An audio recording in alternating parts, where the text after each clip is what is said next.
Jake Whiteman has once again joined me in the commentary box. Jake, the quality of the Ethiopian challenge to Joshua Cheptegei's attempt to go 3 successive 10,000 metre titles is huge. Woody Kincaid there, one of a number of very, very talented Americans. But the Ethiopians with Berehu Aragawi, Selemon Barega and Yismail Dilu, the 17-year-old, I think we're going to see some serious teamwork tonight. And how much do you think it's going to hurt Cheptegei that he doesn't have Jacob Kiplimo in the race with him? Yeah, he's still got 2 other Ugandans to help him out, but Kiplimo is probably the best partner in crime you could ask for if you're a Cheptegei in this sort of field. But yeah, we've got Barega, the Olympic champion, and Aragawi, who is arguably running better than Barega at the moment. So I'm sure, similar to when we used to see Mo race and the Kenyans would try and do what they could to disrupt him, I'm sure the same is going to happen to Cheptegei, because yeah, there's probably a lot riding on them being able to upset the world record holder here. What a night. We've had 2 7-metre long jumps. We've got a Hungarian leading the hammer. We've just seen an incredible finish in the women's heptathlon, one of the great 800-metre races of all time. There's an energy and a spark in here tonight, isn't there? It's undeniable. Yeah, there's a real buzz, and I think the medal for Hungary in that heptathlon there has just lifted the pace a little bit more, and hopefully that carries all the way through these 25 laps for these 10,000 metre men now. Well, actually, we thought she'd got the bronze as well, and so did everyone in the stadium, but they reversed it because they got the numbers wrong, so she ended up finishing 4th, but they still could get a gold in the hammer. Anyway, let's turn our attention to this 10,000 metres. Cheptegei, the pride of a nation, the pride of a continent, and one of the nicest guys you could ever meet. Yeah. He's such a legend, isn't he? So the Aussies who have pacemade for his world record attempts call him Cheppers, which I think that's a very affectionate nickname for someone that's very well regarded. And like a lot of these Africans, just lovely, lovely people. And yeah, I think Cheptegei and Kiplimo, from what I've heard, are both very, very nice men. A cool, calm, relaxed character when he's away from the track, but he's an ice man when he's on it. Big puff of the cheeks. We've got 3 Americans, Joe Klecker, Sean McGaughty, Woody Kincaid. Some very, very good runners. But I think it's from the Ethiopians that we will see the strongest challenge to Cheptegei's attempt to win a 3rd consecutive title. Isaac Kimeli, European indoor silver medalist a couple of years ago. There's the chest pump. He comes from the land of mountain gorillas, and he's ready to roar tonight. Joe Klecker, 9th last year in Eugene. Daniel Ebenyo, Commonwealth silver medalist last year. Diaz Del Rio. There's Kip Korea. He's a Commonwealth silver medalist. Now, Aragawi, 4th 2 years ago. He's the world record holder over 5K. He's the fastest man in the world this year. Wildschut from South Africa next to him. Rogers Kibet, 5th in the World Juniors, over 3,000 and 5,000 last year.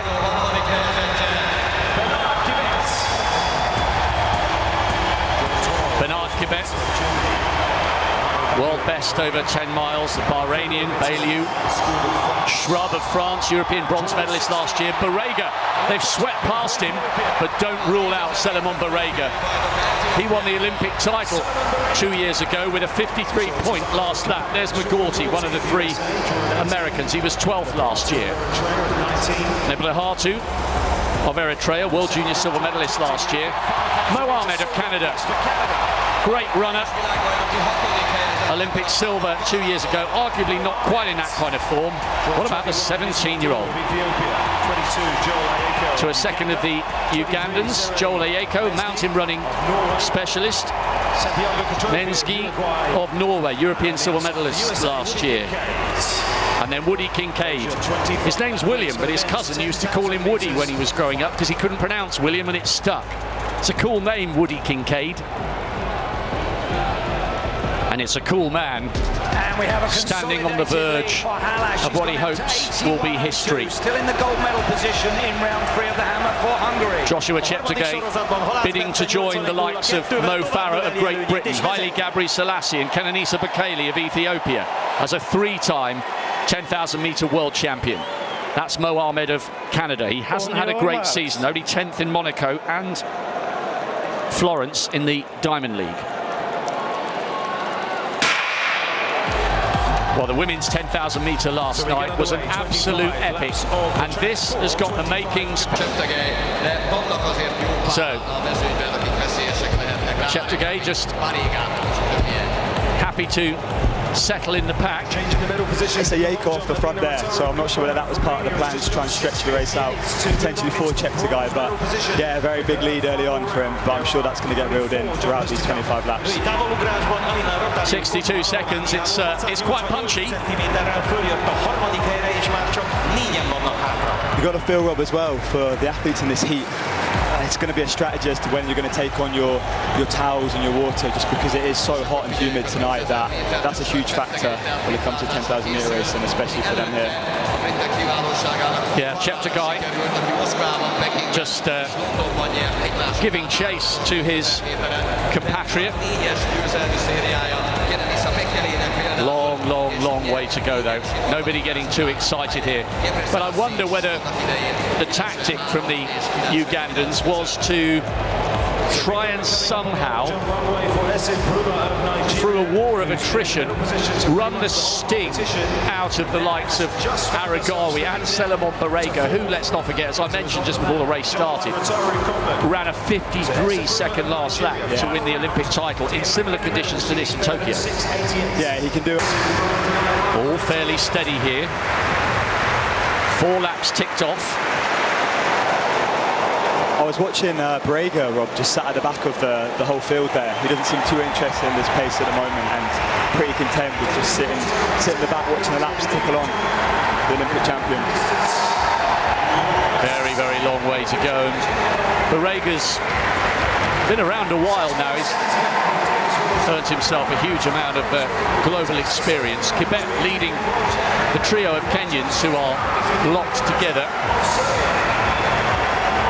Ibenyo is a Commonwealth silver medalist, 4th in the world indoors over 3,000 metres last year, and Kip Korea is in 5th, the 3rd of the Kenyans, and they're all tracking Joshua Cheptegei, who is behind Joel Ayeko. We've also got Crippa from Italy in the field, European champion, who I'm sure can make a big impact in this race, especially in the closing stages. He can finish fast, as well as the Americans. I think Kincaid, who you mentioned, Rob, is known for finishing quick, so if he's still there in contention with a couple of laps to go, I'm sure he'll put himself in a place to be able to try and use that speed if it hasn't been run out of his legs by that point. 2:54. Now this is Vuletta. She's already secured the... It was very smooth from Cheptegei, I think, to pull the pack. There wasn't many obvious surges. It was just a very gradual closing of the gap to his compatriot there. Yeah, and it's become, the pace is a little steadier now. They're coming round, they're about 100 metres away from 3K. So they're going to get, they're on about mid-28s, I think, now, which is probably about right when you consider how truly stifling the air is this evening. I mean, there's not a breath of wind. It feels very hot and humid here. Yeah, 8:36. So, yeah, they're on for about 28:40, something like that. So it's become a little bit more sensible now, but I wonder what that does to the tactics. I wonder if Cheptegei decides to push the pace, whether he'll be nervous and have memories of that, of being burnt up by Berehu Aragawi in that incredible 5,000 in Lausanne, which he lost by less than a second, but in so doing they ran something like the 6th and 7th fastest times in history. Yeah, being the world record holder, there's always going to be eyes on you, so I'm sure everyone in the field is just keeping a close eye on what Cheptegei decides to do in this race. Bit of a contrast to what we saw in the women's 10,000 yesterday when it was a crawl by this point. Still, there's a bit more of an honest pace about it. Not ridiculous, but I'm sure they're probably grateful to be staying out of trouble, all running pretty short lines in lane 1. There's not too much spillage into lane 2, and they're running longer distances. They're all running pretty efficiently on their way around here. Well, I thought that was one of the most dramatic 10,000 metre races I've ever seen yesterday. It was absolutely crazy, wasn't it? Just crazy. It's definitely set the bar for this tonight. I think if it could be anything close to even that. And I wonder, Cheptegei's got one eye on the marathon.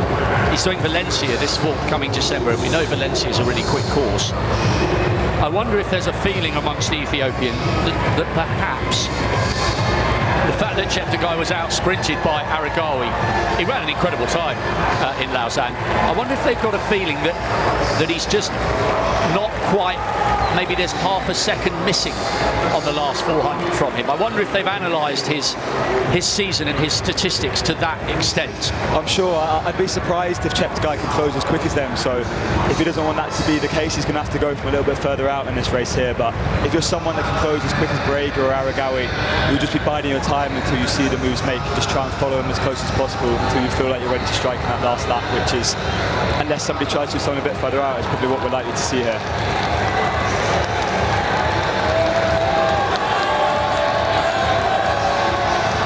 The reigning champion moves up onto the shoulder and past his teammate, now into second. Quebec's put a bit of an acceleration in here. His leg speed has noticeably increased. There's a long, long way to go here, but this is a definite, deliberate injection of pace. There was a big reaction from the other Kenyan athletes there just to respond to that move, so they're aware of the potential danger of this, and I think it's woken the whole field up a little bit here to react to a move like this, which might be what they need at this stage in the race, just to make sure that they're switched on and engaged and ready for the last few K when it comes. Cheptegei looks relaxed. Aragawi, second of the Ugandans, which is Rogers Quebec, who was fifth in the World Juniors just last year. Right in the middle of your picture, Mo. I'm not sure Ahmed's in quite the shape he was when he was on the Olympic podium 2 years ago. He's found it difficult on the Diamond League circuit, not finishing inside the top 10 in the 2 races he's taken part in. Yeah, we saw him pick up that fantastic silver in Tokyo, and I don't think he's quite in that sort of shape this year, but he's still there, racing the 10K, and he's competitive at the moment in this race. And it's interesting with several about the clipping. I think you're trying to settle into a rhythm, be nice and relaxed at this point in the race, so if somebody's constantly either tapping your arm, tapping your foot, there's no danger of giving up position here just to get that person round you or just to step away from a little bit, because the last thing you want is to be distracted by that. You just want to kind of relax, focus and lock in on the rhythm that you're trying to tap out here at this stage when you're just ticking the laps off at this point. Dilu in the centre of that pack, and still no move from the Olympic champion. Solomon Barega quite happy, just tacking along, minding his own business. Aragawi's not that interested in pushing this either. Bernard Quebec is now the one at the front, ahead of Berahu Aragawi. Surprised to see the American Joe Klecker off the back at this stage of the race, so I'm not too sure whether there's something's happening in his preparation here, but I'd expect him to be in contention for a little bit longer than this, so not quite sure what's happened there. Good running by Tozawa of Japan. I just wonder, the fact that the conditions are so stifling might actually suit him quite well. There he is in the middle of that pack, looking pretty comfortable there. In men's hammer is still in progress. A little bit of an update for you. We saw incredible celebrations from Bence Halash because he thought he'd gone over 81 metres for the first time in his life. It was retrospectively analysed, 10 laps to go here, 2:52, that's a 68-second lap. It was retrospectively analysed and ruled as a no-throw. So Halash hasn't thrown over 81 metres, but the good news for the Hungarians in the stadium, his opening round effort of 80 metres 82 is still at the moment good enough for the gold medal, with Novici in second and Katzberg of Canada in third. We'll keep you posted on that one, but let's now return our attention, all eyes on this 10,000 metres, where we have now less than 10 laps to go.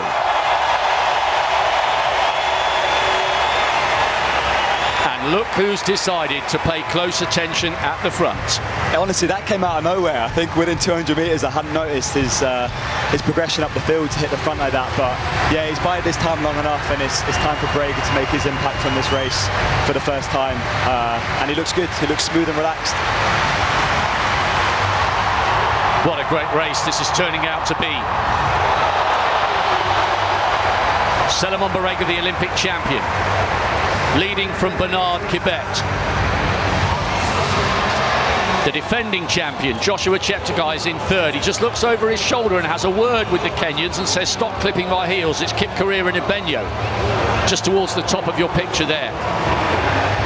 Again, if you know that's going to upset him, it's something that you could potentially be doing. Just if he shows a reaction, then they could just keep rustling his feathers a little bit if that's what they want to get from Cheptegei. Aragawi now coming past the Ugandan. Good running as well by Adrian Vilschut.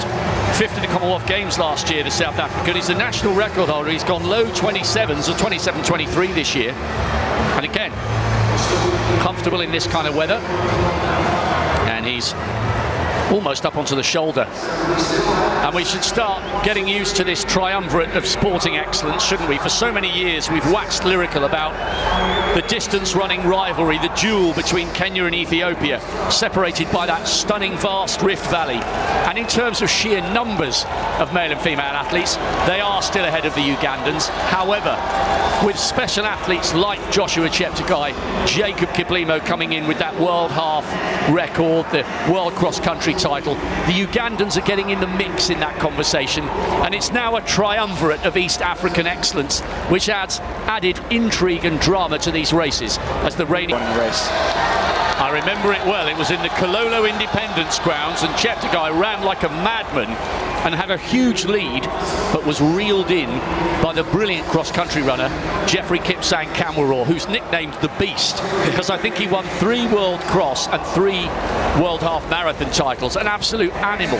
But you're right, that kind of triggered an extra wave of enthusiasm in the East African nation, and Cheptegei later that summer came second to Mo Farah in London before turning his run of world 10,000 metre medals to gold.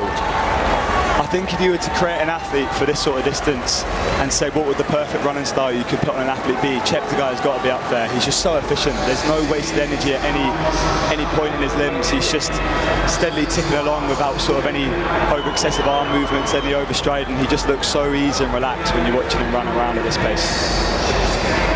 Well, we've been chatting away, we've been talking about the contenders, the protagonists, and those looking to dethrone Cheptegei, and all of a sudden, in old-fashioned money, we're down to 1.5 miles. 6 laps of the track remain. Mo Ahmed as well looks good for me, sitting there in 6th place. I feel as though he's not really been spoken about enough here. He's just slowly bided his time sitting in that top 10, but now it's starting to get moving. I think he looks really good still. Yeah, it is a good-looking performance. 5th last year in the 5,000 in Eugene after his Olympic silver. 6th in the 10,000 and in Doha. And there's a great community of distance running fans in Canada. They'll all be watching this evening. They've got some great races over there. The Tamarack race weekend in Ottawa is always worth a journey. And Mo Ahmed is a massively popular figure in Canada. Aragawi beginning to wind this up, you know, with 5 to go. It's Ibenyo leading the chasers with Kip Korir just behind him. Cheptegei is still there, no move yet from Barega, but little by little, Jake Whiteman, he's beginning to drop them off the back of this group, and maybe that's his intention. It's a gradual wind-up and a war of physical attrition. I was watching Barega there to see whether he was one of the vulnerables hanging off, but he seems to be pretty content just to sit at the back of that pace. But yeah, the job Aragawi's doing here is, I'm sure, the desired effect, where just slowly he's breaking people one by one, and it's just going to be the toughest that are left standing to battle it out over the last few laps here. Mo Ahmed in 5th. Aragawi looks up at what we call the rear view mirror. There are brilliant screens at either end of the stadium. It gives the athletes a clear view as to what's going on. And look at this move. Ahmed's found a way through on the inside. Cheptegei on the outside. Ibenyo now sandwiched between them. So we have Ethiopia, from Uganda, from Canada, from Kenya. 4 laps to go. 64. And you know, it might take a 55 or a 54 to win this title. We see Aragawi do this so much. He seems so happy just to be on the front, getting the pace moving on a bit. It seems to be, it's a skill that I don't have. I don't enjoy front running. It just requires a lot more effort and exertion. But I think at the right time in the race for him, he seems to do damage like this, where we're just still hanging on. There's a pack, probably about 10 there now. That's still in contention, but we've lost so many over the last 2 or 3 laps there from what he's been doing. Kwizera of Burundi is still in there. He was 16th last year, 8th in the World Cross Country Championships in Bathurst in really difficult conditions. So the Burundian is hanging on to this group, and it's still a big group. We've got Aragawi, Barega's still in there. Kwizera is just behind Barega. Bailew hanging on. People are going over this distance and how well they've prepped into these championships off of their camps. So yeah, it's definitely one that's going to make for an exciting last K here. We got a glimpse there of Dilu. He's been dropped, so the Ethiopian challenge here is definitely down to 2. Aragawi and Barega at the front and the back of this little group. Bailew, the Bahrainian, has been dropped. 2 laps to go. And we've still got 8 in contention, and 8 into 3 does not go. Mohamed is producing the best run we've seen from him all year. There's been no clue that he'd be there or thereabouts in this race, judging by his 5,000 metre performances. Training in the United States, I shared a taxi journey with him to the airport. He's a really likeable character, and Mohamed is definitely still in the shake-up here. But here comes Barega, 600 metres to go. Is this the concerted move? Cheptegei thinks so, because he's come wide on the outside. He's almost running in lane 3, but Ibenyo is holding him on the outside. They all want to get on the shoulder, but no one wants to hit the front. But as we say that, Cheptegei's trying for it now.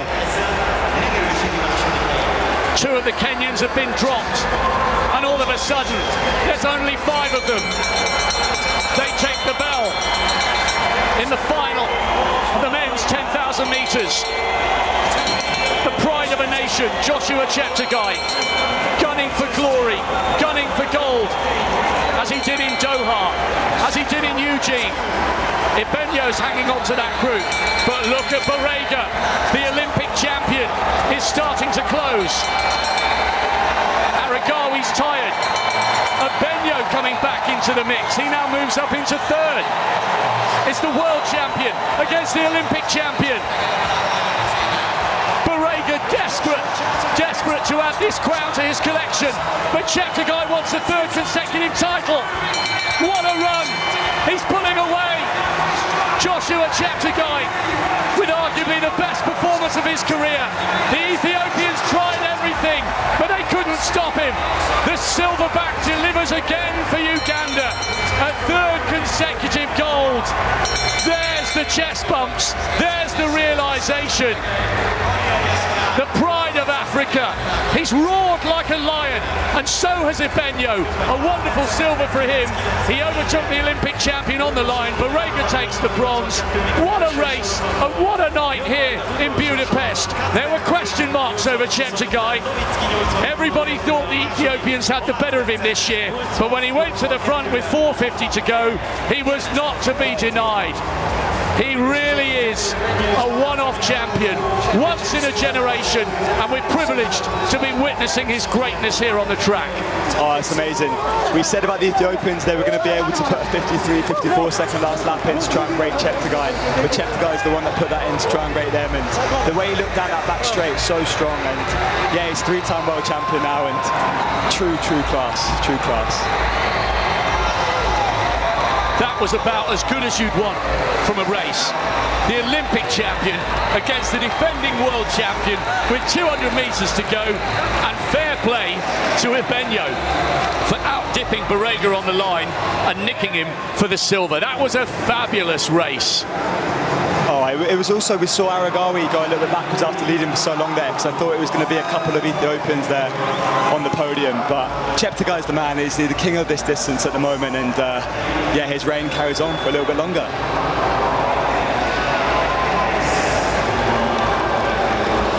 Well, I hope you've enjoyed tonight and this race particularly. A lot of people give the 10,000 metres a little bit of stick and say, oh, you know, it's like 20 laps of jogging and then there's a 5-lap race. Why don't you just cut out the first 20 minutes? It's the most intense physical game of chess that our sport offers. I think in some ways, I've run a 10,000 on the track as well as a marathon. I think psychologically there's something so hard about the 10,000 because you have to go so hard to run a decent time. I think it's equally as hard as a marathon in a different way. It's just a war of attrition, and there's so many chapters within the race that define what the total outcome at the end is going to be. It's a game of chess, like you said, Robbie. It's all about when you exert your energy at the right times, and once you make a move like Cheptegei did,